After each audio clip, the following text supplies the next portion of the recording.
I want to leave you with just a couple of, I guess, validations. This was a survey of what 10 competencies for the modern leader, right? So 10 competencies. If you notice, 8 out of 10, they're feminine. Ladies, you already got this, right? We already got that. If that's what we need with a modern leader, that's not enough to tell you need to bring that feminine qualities forth, your natural abilities. And then I find this striking, and this is what I really want to focus on today is envisioning your own life and how you want it to be.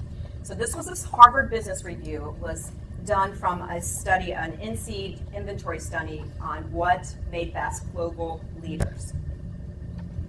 Women outscored men 7 out of 10. 7 out of 10, that's the ones in black. They tied men 2 out of 10, which are the ones in red. The only characteristic that men outscored women is envisioning. Envisioning. Some people will say you can't teach someone to be a visionary. Totally disagree. Totally disagree. And that's what we're going to focus on today, is you being a visionary for your own life. What do you think about that?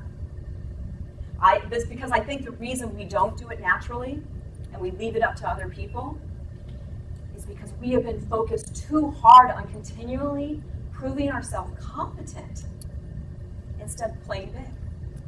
We continue to make sure we have checked all of the boxes off before we go for something, right? And a guy says, he doesn't look at it from black. He doesn't say, what don't I have?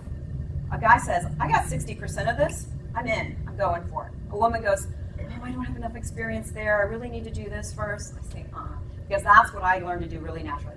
Phys ed major.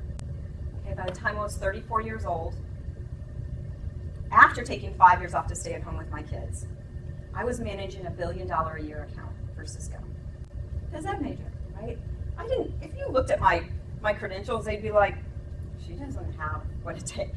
But I knew that I heard about the job. I was calling on distribution. I knew I wanted the job. And I said, I'm going for it. It's mine. I want it. I'm going for it. I'm not holding back. And that's what I encourage all of you to do more in your life.